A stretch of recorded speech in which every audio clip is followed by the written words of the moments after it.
Recuerde usted, querido audiovidente, que estamos viendo una serie de programas que hemos titulado Respuestas a 5 preguntas que tu corazón hace a Dios. Hemos respondido las 2 primeras, me permito leer las 5. ¿Por qué la gente muere? ¿Por qué tanta violencia y maldad? ¿Cómo me ve Dios a mí? ¿Qué puedo hacer para cambiar mi vida? ¿Y qué de mi familia?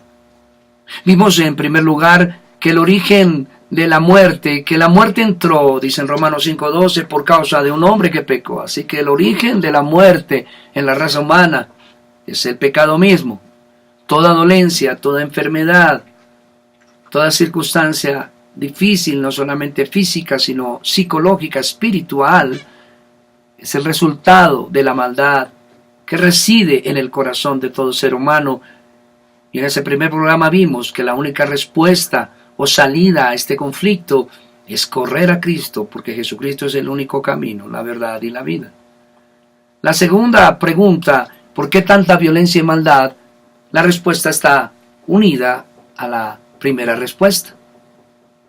Y vimos que, de acuerdo a Romanos capítulo 3, la descripción de la naturaleza caída que heredó el hombre después de que Adán y Eva pecaran, es una tendencia a hacer absolutamente todo lo malo. Está inclinado a la maldad. No hay camino de paz, dice en Romanos capítulo 3, y no solamente no buscan a Dios, sino que aborrecen a Dios.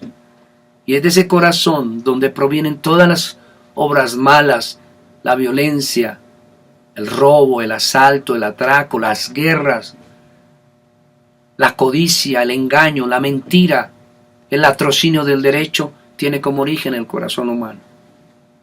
Pero hoy nos proponemos responder la tercera pregunta: ¿cómo me ve Dios a mí? Porque si la pregunta fuera ¿cómo me veo yo delante de Dios?, sin duda le digo lo que Jeremías en su capítulo 17, el profeta responde: engañoso y perverso es el corazón más que todas las cosas. Nos autoengañamos constantemente. ¿No es verdad que queremos justificarnos a nosotros mismos? Por eso la pregunta no es cómo me veo yo delante de Dios, porque de acuerdo a esa vieja naturaleza o a esa naturaleza caída y pecadora que heredamos, nos creemos buenos, justos. Nos parece que los demás son gente muy mala y que los únicos que mereceríamos ir al cielo seríamos nosotros. De allí que la pregunta es mucho mejor enfocada cuando se pregunta ¿cómo me ve Dios a mí? Bien, de nuevo esta respuesta viene unida a las 2 respuestas anteriores. Dios es santo y bueno y absolutamente justo. Y en Éxodo 34, versos 6 y 7 dice en la escritura: Jehová, Jehová, fuerte, misericordioso y piadoso, tardo para la ira y grande en misericordia y en verdad, que guarda misericordia a millares, que perdona la iniquidad, la rebelión y el pecado. Y noten lo que dice aquí, que quiero relevarlo: y que de ningún modo tendrá por inocente al malvado. Que de ningún modo tendrá por inocente al malvado. Ya hemos dicho en los programas anteriores que usted y yo nacimos bajo condenación, nacimos bajo culpabilidad, que la naturaleza que heredamos de padre y madre es una naturaleza pecaminosa inclinada al mal, y que la única solución es la cruz de Cristo. Pero como la pregunta es ¿cómo me ve Dios? Bueno, a la luz de este pasaje podemos ver que Dios no pasará por inocente al pecador. Más bien la pregunta que usted debería hacerse es: ¿soy yo pecador delante de los ojos de Dios? Y la respuesta absoluta es: si usted no tiene a Cristo como Señor y Salvador, sin duda. Usted dirá: ¡qué orgullo el de los cristianos! Pero permítame puntualizar lo que quise decir para que no parezca que soy mejor que usted. Los cristianos no somos vistos ya como pecadores, objeto de la ira de Dios, porque la Biblia dice que todos los que nos acogemos a la justicia que es en Cristo Jesús, hemos sido declarados delante del trono de Dios como no pecadores. Y por tanto, la ira de Dios ya no nos persigue. Esa es la bendición de correr a Cristo.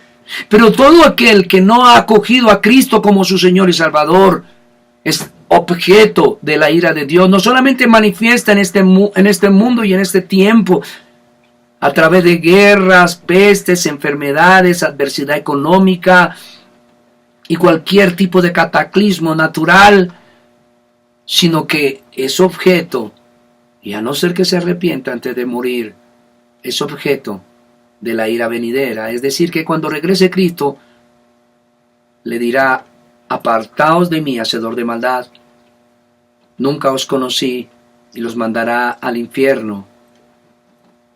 Usted, como todo ser humano, no solo debido a sus actos pecaminosos ofende a Dios cada día, sino usted, como todos los hombres que no se han convertido en su naturaleza pecadora, son enemigos de Dios, porque rechazan injustamente no solo a Dios en su Santa Trinidad, sino que menosprecian al Divino Hijo Jesucristo, quien vino a salvar pecadores.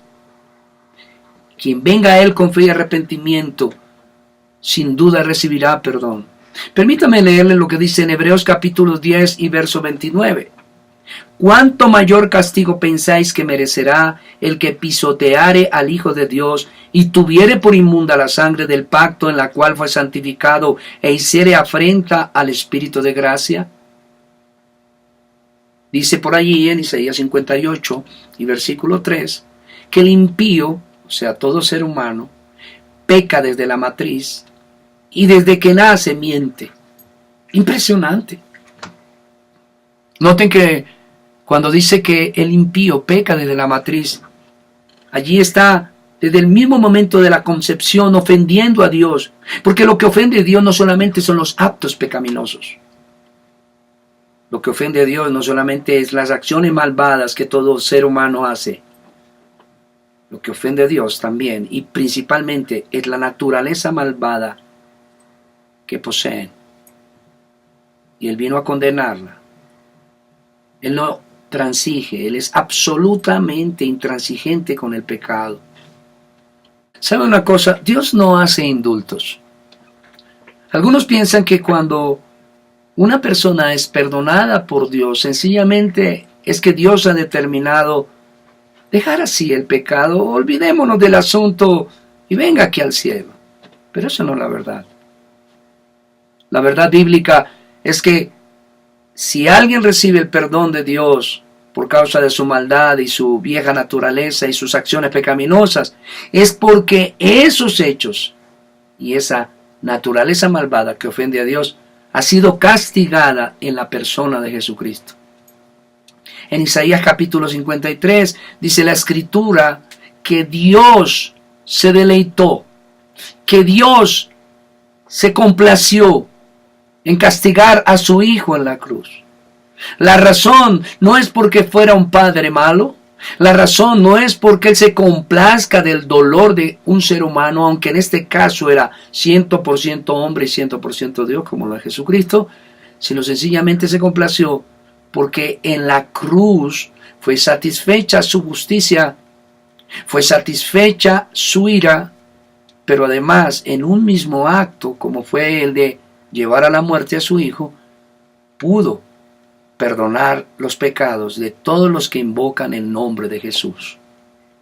Por tanto, ¿cómo me puede ver a mí o a usted el Señor Dios? Solamente de dos maneras. Si usted tiene a Cristo como Salvador, Él ha prometido que todo el que invoque su nombre será salvo. Él ha prometido que aunque esté muerto vivirá. Él ha prometido que cuando regrese a todos los que invoquen el nombre de Jesucristo como su Señor y Salvador, a estos le dirá: venid conmigo y heredad el reino de mi Padre. Pero la segunda manera, y es que a los que no han recibido a Cristo como su Salvador, a los que no reconocen su estado de pecado, que requiere urgentemente el perdón de Dios por medio de Jesús, a esos los separará, dice Jesús, de las ovejas que fueron los primeros, llamándoles cabritos. Es una forma alegórica de decir que irán a condenación eterna. No se pregunte más cómo lo ve el Señor. Más bien corra a la cruz de Cristo Y dígale al Señor, reconozco que soy pecador. Dígale al Señor, como en el Salmo 51 lo hizo David, porque contra ti, solo contra ti he pecado. Pero ese mismo rey llamado David, en ese mismo salmo, pidió, si soy muy oscuro por mi pecado, límpiame y hazme blanco como la nieve. Dice allí, dame un corazón nuevo y espíritu noble me sustente. Esta es su opción. Quizá no tenga otra oportunidad. Sepa que Dios, dice la Biblia en Romanos 1:18, manifiesta su ira desde el cielo contra toda injusticia y toda maldad de los hombres que retienen con injusticia la verdad, y usted conoce la verdad. Usted sabe porque su conciencia le ha dicho que hay un Dios. Usted también sabe que no solamente hay un Dios, sino de acuerdo a Romanos 1:32, usted sabe que toda acción pecaminosa será castigada en un juicio venidero. Y por último, a pesar de que usted es un pecador, todavía percibe lo que es justo y es injusto por causa de su conciencia, y ésta lo acusa o lo exime. Sin Cristo es imposible obtener perdón y salvación. Por favor, corra a Cristo. Y permítame terminar diciéndole, de lo contrario, se perderá para siempre. Y a todos los hermanos que están viendo este sencillo programa que no pretende otra cosa que presentar el Evangelio de Jesucristo, rogamos que ore por nosotros. Si usted tiene alguna pregunta adicional, alguna inquietud o considera que nos hemos apartado en algún aspecto de la verdad bíblica, por favor, corríjanos escribiéndonos a palabraprofética@hotmail.com. Síganos en Twitter en @ManuelSendalesS. Y por favor, síganos también en el Facebook Iglesia Comunidad Cristiana Reedificando. Un abrazo y muchas bendiciones.